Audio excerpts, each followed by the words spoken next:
Hey guys, Mongo here.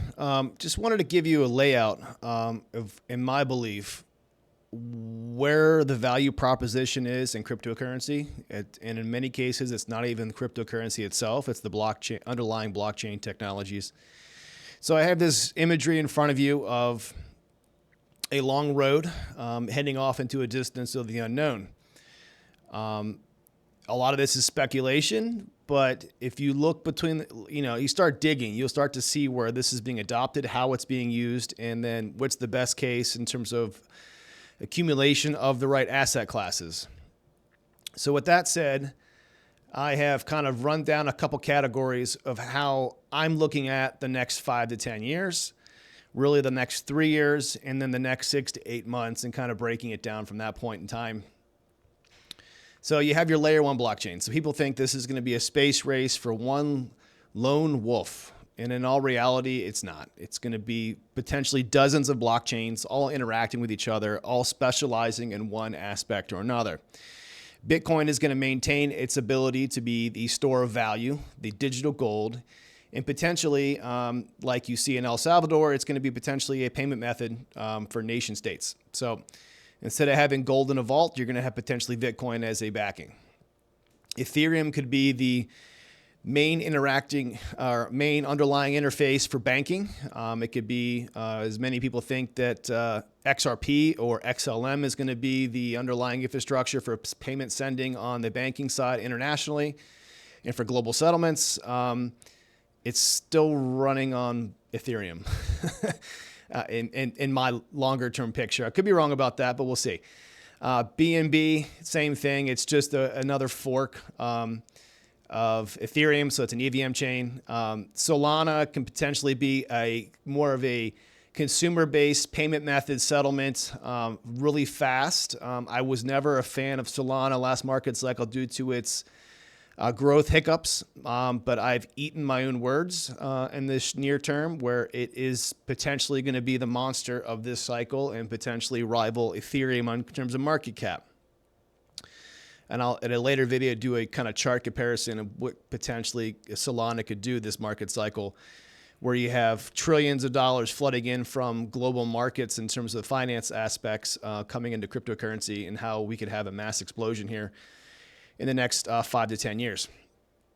The social aspect of Timecoin, I'm not even getting into that. You've got kind of the evolving African infrastructure. I think Cardano is big on. I'm relatively ignorant on their actual chain and kind of what they're doing in terms of what they've done recently. I haven't paid much attention since 2021, 2022, to be honest with you. But Hoskinson's a brilliant individual, so I would definitely pay attention to that one. Tron is, I have very little experience with Tron, but I've been told it's nice, actually, by certain individuals. A lot of whales use Tron. You just have to trust Justin Sun. AVAX is being adopted by not just Bank of America, but also Citibank. And it is being used for gaming aspects. You'll have things like Near Protocol and Caspa and some other stuff down here in terms of Monero, privacy. They're all going to have their own role. Sui, it was just brought up by the right people with the right backing. I don't know much about this one as well. In terms of Filecoin and privacy, Hedera, you've got Atom. There's so many possibilities where all of these could potentially merge together at some point in time. They fit a certain category and niche/need case. You're going to kind of run into the infrastructure aspect. So DPIN is what I'm really paying attention to. It's just a fancier way of saying infrastructure, which I also have drawn up over here.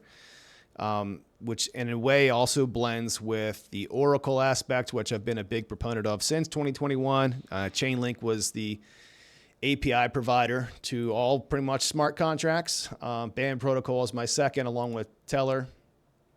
Doesn't mean the rest of these can't have their own place, but they're going to pretty much be adopted, I think, almost exclusively based on certain blockchains and what kind of contracts they can work out with whatever sector they're doing. You're also going to have B2B. So a lot of stuff like, I don't have it pulled up here, pretty much VeChain. VeChain is going to be B2B. I'm not sure where VeChain is on this one. But the ability to have someone like, let's use Amazon, for example, in terms of maintaining track of all of the items, all the goods in the warehouses. Well, VeChain's very good at that. You're also going to have the ability to store data privately. Filecoin's used for that. Monero is still a privacy aspect where they may not be used broadly, but I think the average individual is still going to find that useful. And things like Bitcoin Cash, I think, will just start to fade to the wayside as it's not really fitting a narrative. It could fit a niche I'm not aware of, but that's what I'm looking into. Real-world assets are going to be huge in conjunction with NFTs and governments across the world, starting in the United States, close to me. You're going to have your land deed, your house deed, and your car deed on NFTs. It's already happening. It's coming. So the governments are bracing the NFT technology. It's a one-off that removes the issue of having where to store paper documentation and or data. You can't forge it. It's a one-off representation. And you can move it around as you see fit, and it's trackable in an open ledger on the blockchain. So it's the NFT aspect is huge in my opinion. And then it really finally it's going to come down to lending and borrowing. It's going to be huge as Bitcoin continues to grow and other assets, let's say Solana and Ethereum do really well this cycle, like I think they will, along with, let's say, Avalanche. Well, you may not want to sell those. Well, you may just want to take your money. You've made a ton, but instead of selling it, you want to hold it for the longer term. You can use these with these loan makers here, and you can pretty much place your asset with them and take a loan against it at a 70% loan to value.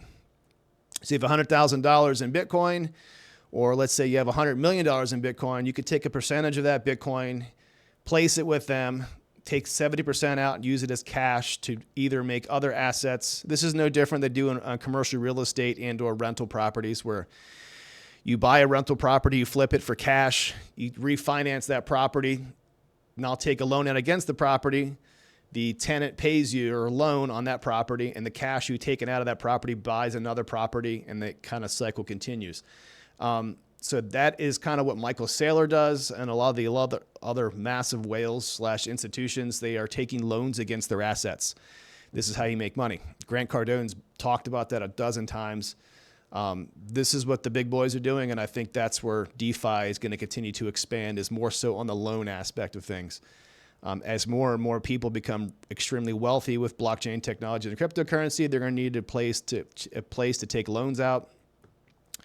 You'll see it on the DeFi aspect, but you'll also see it on the centralized exchange aspect, whether that's Coinbase, that could be Swissborg if you're in the European side of the world, and I'm sure some of the Asian, more centralized exchanges have something of that nature. And then that brings me to pretty much Fusio and BlockGuard. So what we're doing is bridging all aspects, right? We're going to be blockchain agnostic at some point in time. We're going to be multi-chain.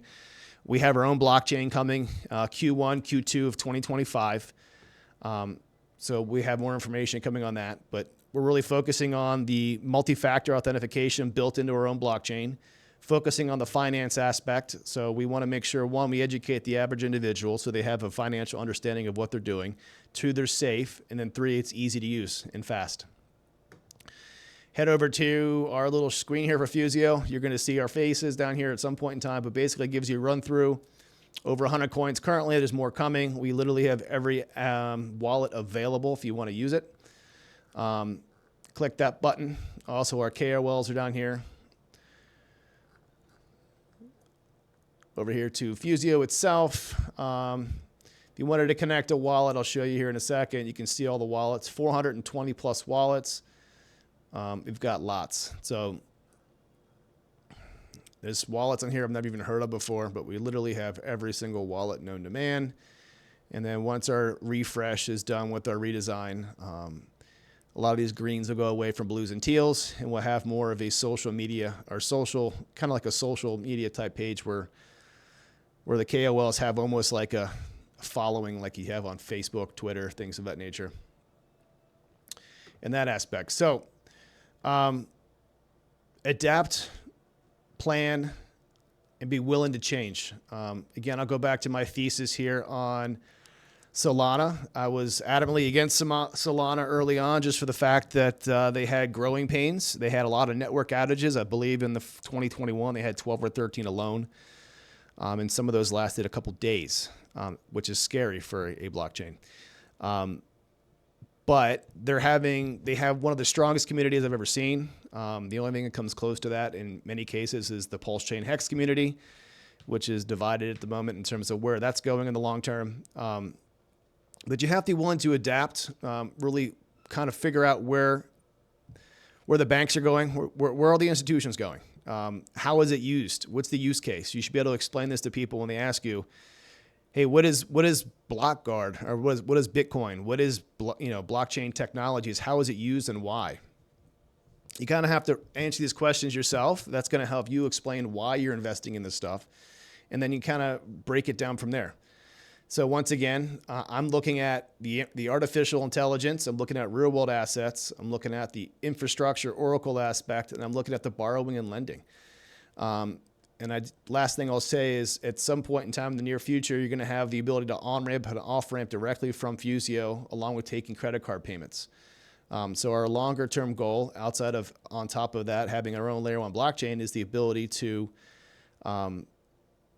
avoid centralized exchanges altogether. It's between you and the smart contract. There's no other business related to that. So with that being said, thank you. Hopefully this lays out some stuff and clears kind of what my thought process is. Two, we'll see how right I am in the near term in terms of the next 6 to 8 months in terms of what plays are coming up to do the best. And then I'll give a price prediction and kind of run through other projects at a later date in terms of the real world assets that I do like versus what I don't. But yeah, again, I don't see this isn't a VHS versus beta. This isn't winner takes all. This is going to be dozens of blockchains seamlessly integrated to work with each other. Interoperability is going to be the biggest part of that, along with the security aspect. And then how each one finds a niche that's going to be fit for the average consumer. So whether that's commercial banking, residential banking, is that just peer-to-peer loans? There's going to be all kinds of interesting stuff coming out in the near term that I'm going to think that the average person is going to find interesting. So nothing I say is financial advice. Best of luck. You want to find me, head over to Crypto Blackwall on Twitter and the BlockGuard Discord. Thanks.